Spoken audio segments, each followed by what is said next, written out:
Hi, good day everyone. I am Lau, and this is Emerging Technologies Bite Me podcast. I'm your host, Lau Valenzuela, and for this very first topic, we have Miss Ila Canales to talk about emerging technologies areas and overviews.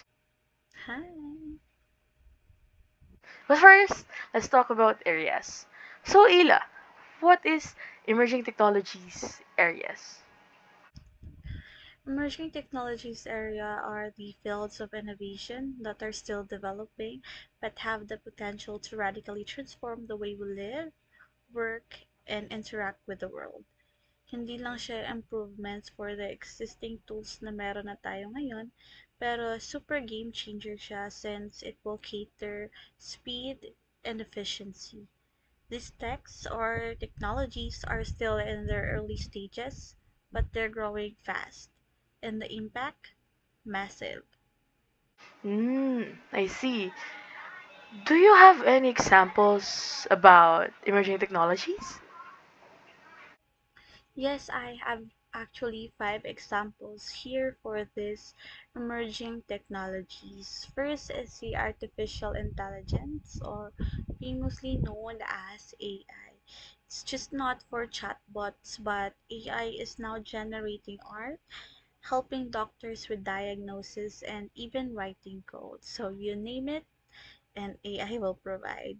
The second example is the quantum computing. This one naman is for tech uses this tech I mean uses quantum bits to solve complex problems way faster than today's best computers. So imagine for traditional way ng pag-create ng medicine or new medicines, it will take years, but for quantum computing, this will take days lang for a new medicine to be made or created.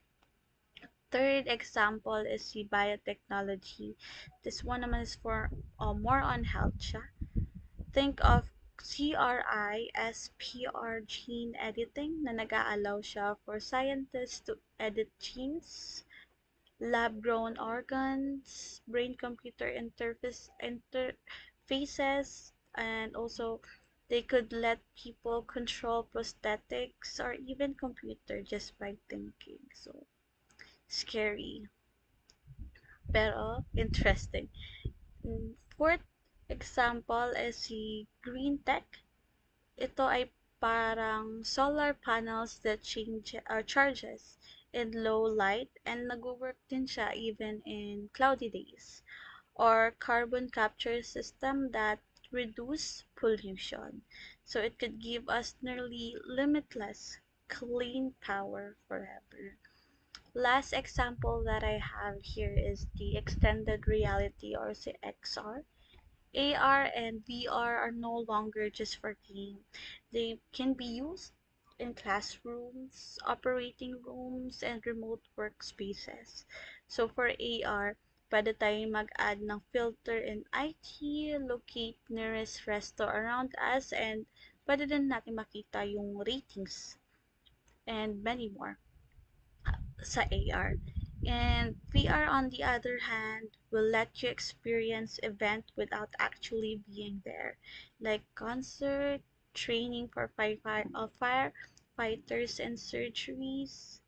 So just by wearing a headset, it's like may nilalagay sa mata and it called headset.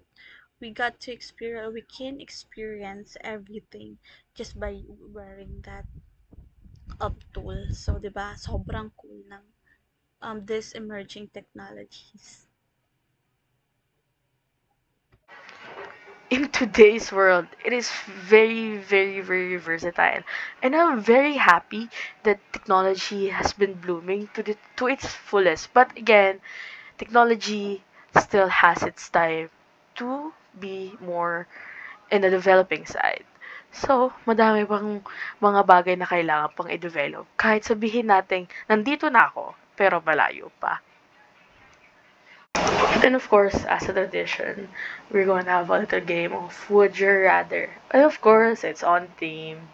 It's about emerging technologies pa rin naman. So for your first question, Would you rather have an AI that reads your thoughts or one that predicts your future with 100% accuracy?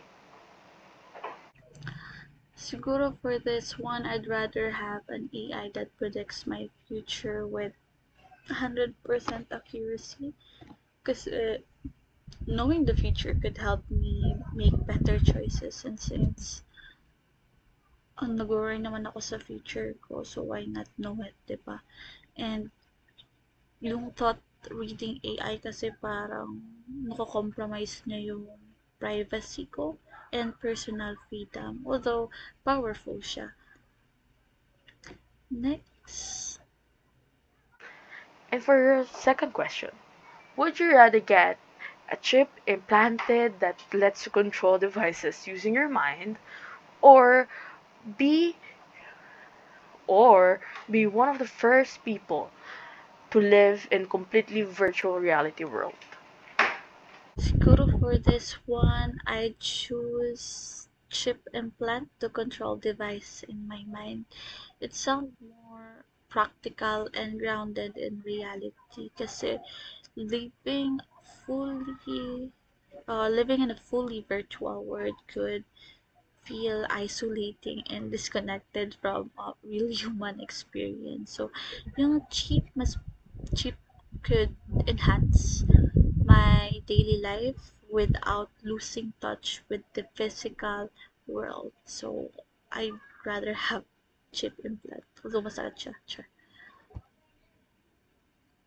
Number three, would you rather have a house that powers itself forever or a car that can fly and never runs out of energy? Siguro for this one, I'd go for house that powers itself forever. Kasi it's sustainable energy at home means lower cost. Also, better environment impact and long-term comfort. Si flying car kasi parang pang Hollywood siya. Cool siya.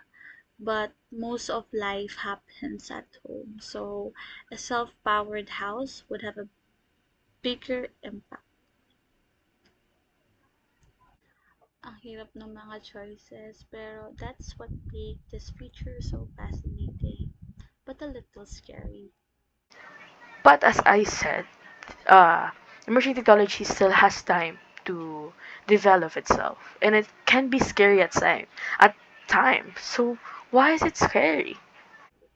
Yes, although these technologies are exciting, pero as with anything powerful, meron din siyang risk. So first na risk or disadvantage of this could be the AI bias and job displacement. So as discussed earlier, this AI or this technologies can provide or cater speed and efficiency. So as an employer, if ever ako man din yon, mas pipiliin ko yung mas mabilis yung work and efficient yung work. So with that reason, mawawalan ng work or trabaho yung mga human and they will be exchange or mapapalitan sila ng mga robots or AI. Next is the data privacy concerns. So, for example, in ChatGPT, if you were to ask questions there, syempre you provide data.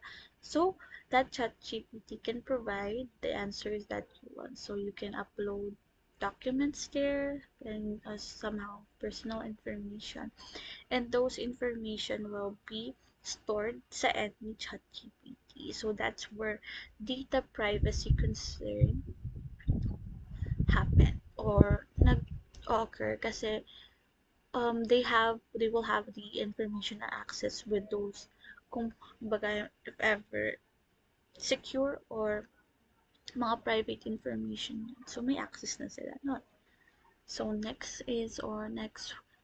disadvantage will be the bioethics in gen editing. So, ang disadvantage nito is in gen editing kasi it can cause unexpected health problems and it might be used unethically, like creating designer babies or increasing inequality. So, and the next advantage or the last advantage that I have here is the tech addiction or digital dependency.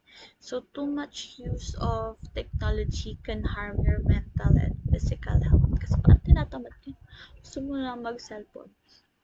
And also, it weakens relationship kasi nga, sobrang focus mo sa technology, nawawala na kayo ng bond. No, it's family mo, friends, or loved ones. And it also make it hard to focus or enjoy real life experience kasi nga mas focus ka na sa technology or cellphone or so whatever virtual that world that you are in.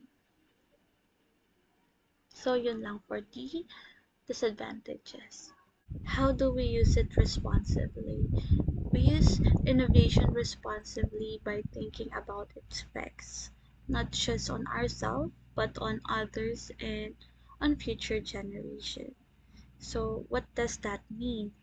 Ibig sabihin nito, we should set limits and protect people's right and privacy and make sure natin that this technology is ginagamit to help and not to harm everyone.